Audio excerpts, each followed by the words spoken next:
Hello student, welcome to exam B. IBPS AFO exam को target करते हुए आज हम क्वांट सेक्शन के टाइम एंड वर्क को डिस्कस करेंगे।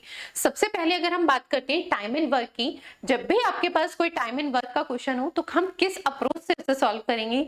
अगर हमारे पास टाइम एंड वर्क के क्वेश्चन में हमें टाइम ड्यूरेशन गिवन हो तो सबसे पहले हम क्या करेंगे, उस टाइम ड्यूरेशन का एलसीएम लेके टोटल वर्क फाइंड करेंगे। ठीक है, फिर हम वहीं से उसकी इफिशिएंसी फाइंड करेंगे जिस पर्सन के रिस्पेक्ट में हमें क्या है, टाइम ड्यूरेशन गिवन है। फिर इफिशिएंसी से हम उसके रिस्पेक्ट में ही क्वेश्चन को अप्रोच करेंगे और क्वेश्चन को सॉल्व करेंगे, जो भी हमें क्या है क्वेश्चन में जिस रिस्पेक्ट में डाटा गिवन है। सबसे पहले फर्स्ट क्वेश्चन हमारा देखते हैं। A can do 3/5 of the work in 15 days. ठीक है, and the efficiency of the B is 25% more than the A. Both A and B start working together and left the work after 5 days. ठीक है, ए और B क्या है, work को start करते हैं और 5 डेज के बाद क्या है, वर्क को छोड़ के चले जाते हैं। And C completed the remaining work in 11 days. जो रिमेनिंग वर्क है वो सी ने कितने टाइम में कंप्लीट किया है, 11 डेज में कंप्लीट किया है। अब हमसे पूछा गया है the efficiency of C is what % more या less than that of A. हमसे भी किसकी इफिशिएंसी पूछी गई है, तो हमसे इफिशिएंसी पूछी गई है किसकी, सी की ए की रिस्पेक्ट में। तो सबसे पहले अगर हम बात करें तो सी की हमें टाइम ड्यूरेशन मेंशन नहीं है, ए की सिर्फ टाइम ड्यूरेशन दी है, वो भी 3/5 पार्ट वर्क को कंप्लीट करने के रिस्पेक्ट में। पर हमें यहाँ पर बी की इफिशिएंसी डिस्क्राइब की गई है किसके रिस्पेक्ट में, ए के रिस्पेक्ट में। ठीक है, और सी के रिस्पेक्ट में अगर हम बात करें तो सी की टोटल टाइम ड्यूरेशन नहीं दी गई है, पर ये डिफाइन किया है कि सी कितने टाइम के लिए वर्क कर रहा है, इस वर्क पे 11 डेज के लिए। तो सबसे पहले देखिए, हमें सबसे पहले जो डाटा दिया है वो क्या, ए के रिस्पेक्ट में दिया है कि ए क्या है, 3/5 वर्क। ठीक है, कितने टाइम में करता है, तो कितने टाइम में करता है, 15 डेज में करता है। यहां से आपको एक चीज समझनी है, ए जो है 3/5 पार्ट वर्क का 15 डेज में करता है। इसका मतलब क्या है कि ए क्या है, 3 यूनिट वर्क कितने टाइम में कर रहा है, 15 डेज में। और टोटल वर्क हमारा कितना है, तो टोटल वर्क हमारा कितना है, तो टोटल वर्क हमारा है 5 यूनिट। 5 यूनिट में से 3 यूनिट वो कितने टाइम में कर रहा है, 15 डेज में। तो आपको क्लियरली समझना है, 3 यूनिट वर्क 15 डेज में, तो 5 यूनिट वर्क को कितना टाइम लगेगा सॉरी 3 यूनिट को 15 डेज में, तो 1 यूनिट वर्क करने में कितना, 5 डेज। तो 5 यूनिट वर्क कंप्लीट करने में कितना, 25 डेज। तो यानी यहां से हमें डाटा मिला है कि ए को पूरा कंप्लीट वर्क करने के लिए कितना टाइम मिलेगा, जब भी हमारे पास पार्ट के रिस्पेक्ट में डिफाइन हो। ठीक है, कि ए 1/7 पार्ट इतने टाइम में कर रहा है, या 2/7 या 2/5 पार्ट। तो आपको एक चीज समझनी है, डिनोमिनेटर हमेशा किसको डिफाइन करता है, जो हमारी बेस वैल्यू होती है, यानी जिसपे सारा डाटा डिपेंड है।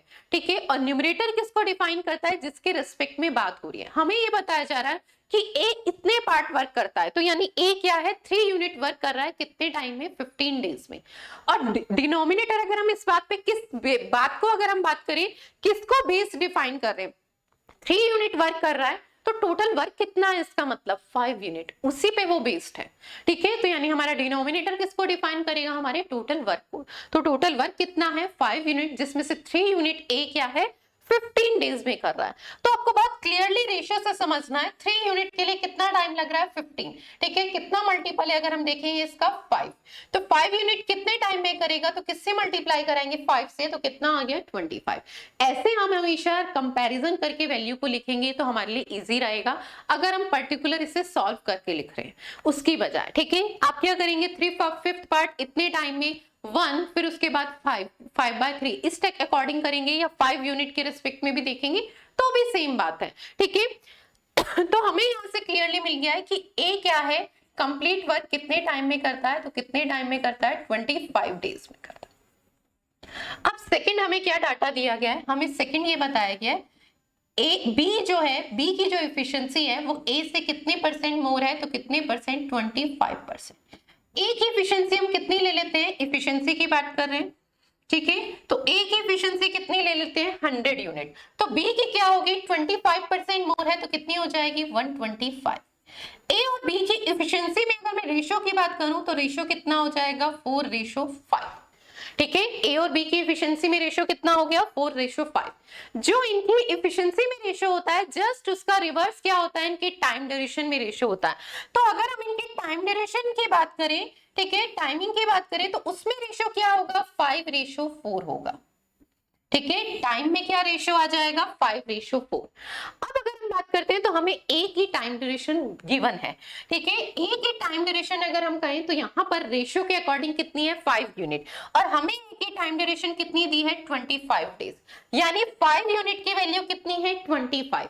ठीक है, तो बी की टाइम ड्यूरेशन की वैल्यू हमें पता है कितनी है 4 यूनिट, 5 यूनिट की वैल्यू 25 डेज है, तो 4 यूनिट की वैल्यू कितनी हो जाएगी 5 यूनिट की वैल्यू 25, तो 1 यूनिट की वैल्यू 5, तो 4 यूनिट की वैल्यू कितनी हो जाएगी 20 डेज।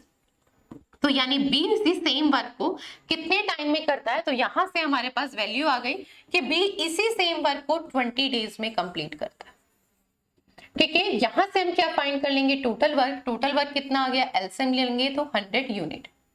ठीक है, और ये वैल्यू हमारे पास क्या है टोटल वर्क। ठीक है, अब अगर हम बात करते हैं ए की इफिशिएंसी का ऑलरेडी रेशियो है 4:5। क्लियर है। अब हमें क्या कहा गया है कि ए और बी मिलकर वर्क को स्टार्ट करते हैं। ठीक है, ए और बी क्या है वर्क को मिलकर स्टार्ट करते हैं, और कितने टाइम के लिए वर्क करते हैं 5 डेज के लिए। तो इन्होंने कितना पार्ट कंप्लीट कर दिया है, ए की इफिशिएंसी इज 4, बी की efficiency is 5, total efficiency is 9। ठीक है, पर डे इफिशिएंसी कितनी है इनकी टोटल, अगर हम बात करें तो 9। 5 डेज इन्होंने वर्क किया है, तो कितना वर्क कंप्लीट कर दिया होगा, तो 45 यूनिट कंप्लीट कर दिया। तो अगर मैं रिमेनिंग वर्क की बात करूं तो रिमेनिंग वर्क कितना होगा 55 यूनिट होगा। इस रिमेनिंग वर्क को किसने कंप्लीट किया है, तो C completed the remaining work in 11 days. C जो है वो रिमेनिंग वर्क को कितने टाइम में कंप्लीट कर रहा है 11 डेज में। तो यहां से यानी 55 यूनिट वर्क जो है सी 11 डेज में कंप्लीट कर रहा है, तो सी की इफिशिएंसी आ जाएगी, तो सी की इफिशिएंसी कितनी हो जाएगी 55 अपॉन में 11, तो कितना आ जाएगा 5 यूनिट। ठीक है, सी की इफिशिएंसी कितनी आ गई 5 यूनिट। अब हमसे जो क्वेश्चन पूछा है कि efficiency of C is how much percent more या less than the A, C की इफिशिएंसी ए से कितने परसेंट मोर या लेस है। तो सी की इफिशिएंसी अगर हम बात करें, ए की इफिशिएंसी कितनी है, तो ए की इफिशिएंसी 4 यूनिट है और सी की कितनी है 5। तो पहले अगर हम लेस और मोर में बात करें तो क्या है मोर है, कितने परसेंट मोर है अगर हम बात करें, हमें परसेंटेज में बताना है, तो कितनी ज्यादा है एक, और किसके रेस्पेक्ट में कहा है, तो ए की रेस्पेक्ट में, तो ए की वैल्यू कितनी है 4 यूनिट। 1/4 के डायरेक्ट भी हम लिख सकते हैं 25%। ठीक है, 1/4 की वैल्यू होती है इंटू 100 करेंगे तो भी सॉल्व करके आपके पास वही वैल्यू है। ठीक है, तो कितने परसेंट मोर है 25% मोर है, ऑप्शन नंबर बी है। चलिए नेक्स्ट क्वेश्चन देखते हैं। IBPS एसओ कॉम्प्रिहेंसिव कोर्स हमारा ऑनलाइन कोर्स है। ठीक है, जिसके लिए हमारे पास अभी एक बेस्ट, अगर आप लोग अब परचेज करते हैं तो उसके लिए एक बेस्ट ऑफर है, 38% का ऑफ चल रहा है। ठीक है, जिसके लिए आप कोड यूज कर सकते हैं थैंक्स 38 के नाम से।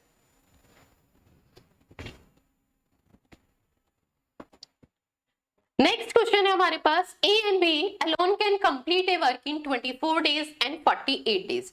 हमें यहाँ पे क्या डिस्क्राइब किया गया है कि ए किसी वर्क को अकेले जब करता है तो 24 डेज में कंप्लीट कर लेता है। ठीक है, बी उसी सेम वर्क को कितने टाइम में कंप्लीट करता है 48 डेज में। सबसे पहले तो हम क्या करते हैं एलसीएम लेते हैं, एलसीएम लिया तो हमारा एलसीएम कितना आया 48 यूनिट क्या है अगर हम बात करें तो टोटल वर्क है। ठीक है, इफिशिएंसी फाइंड कर लेते हैं, तो ए की efficiency is 2 unit and B की इफिशिएंसी 1 यूनिट। फर्स्ट वर्क हमारा हमेशा क्या होगा, हम टाइम ड्यूरेशन के रिस्पेक्ट में क्या है एलसीएम लेके टोटल वर्क फाइंड करते हैं और फिर इफिशिएंसी। अब हमें नेक्स्ट क्या डिस्क्राइब किया है 50% work completed by C in 3x days. सबसे पहले तो हमें क्लियर बता दिया है कि 50% यानी टोटल वर्क जो है उसका 50% पार्ट कौन कंप्लीट कर रहा है सी के लिए हमें टाइम ड्यूरेशन नहीं दी, इफिशिएंसी नहीं दी। ठीक है, सिर्फ इतना डिस्क्राइब किया है कि टोटल वर्क का 50% part, total work is 48 unit, यानी उसमें से 50% कितना होगा 24 यूनिट कौन कंप्लीट कर रहा है सी। हमें ये क्लियर पता और कितने टाइम में 3x डेज में, ये बात क्लियर है। अब नेक्स्ट हमें अगर हम बात करें तो नेक्स्ट हमें वैल्यू क्या दी है and the remaining work completed by A and B working together in X days. जो remaining work है वो A और B मिलकर करते हैं कितने टाइम में? X days में।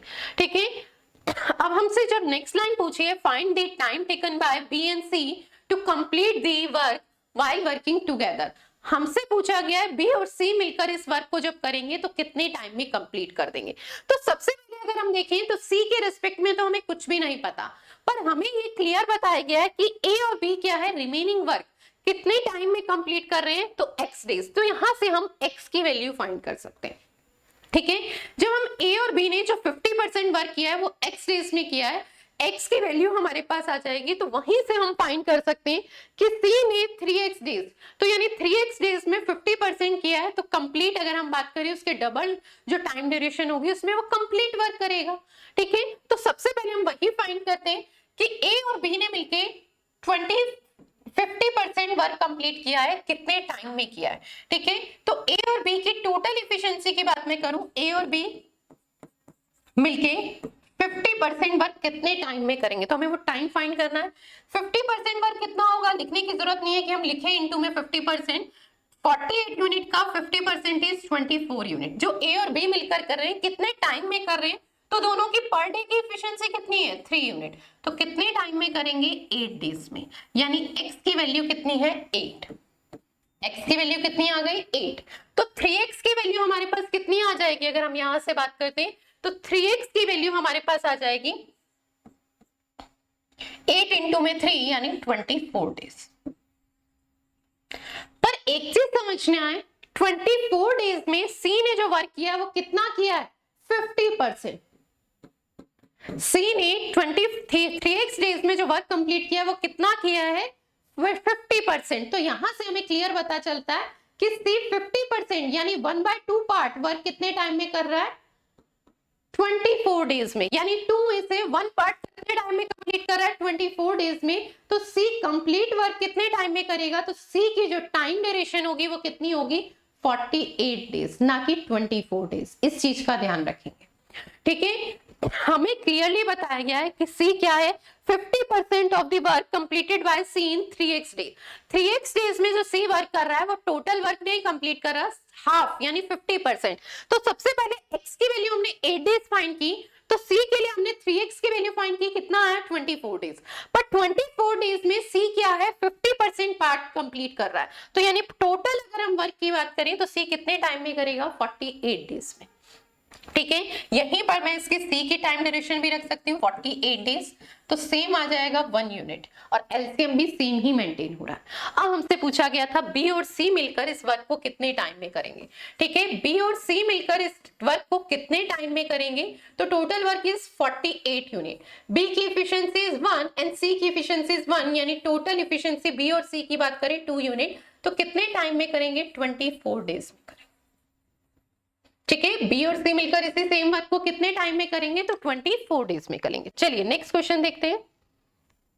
नेक्स्ट क्वेश्चन है हमारे पास, ABC finish A work in 10 days, 20 days and 30 days respectively. All they start the work, A left the 5 days of A left the work 5 days before while B 3 days before finishing the work। ठीक है, B left the work, यहां पर आपके पास इसमें add कर लीजिए B left the work 3 days before finishing the work। ठीक है, तो यहां पर हमें क्या एक्सप्लेन किया गया है कि A जो काम छोड़ रहा है वो हमें ये नहीं बताया गया कि इतने टाइम बाद A वर्क को छोड़ रहा है, हमें ये डेडलाइन बताई गई है। सबसे पहले तो हम ये समझते हैं, पहले हम क्या फाइंड करेंगे, टोटल वर्क। तो सबसे पहले हम यहां से देख लेते हैं A कितने टाइम में कर रहा है, 10 डेज में। ठीक है, B कितने टाइम में, 20 डेज में, एंड C कितने टाइम में, तो 30 डेज में। ठीक है, सबसे पहले हम क्या करेंगे, एलसीएम लेंगे। एलसीएम हमारा कितना आ जाएगा, 60 यूनिट, और 60 यूनिट हमारा क्या वैल्यू है, टोटल वर्क। यहीं से हम एफिशिएंसी फाइंड कर लेंगे। A की एफिशिएंसी 6 यूनिट, B की एफिशिएंसी 3 यूनिट एंड C की एफिशिएंसी 2 यूनिट।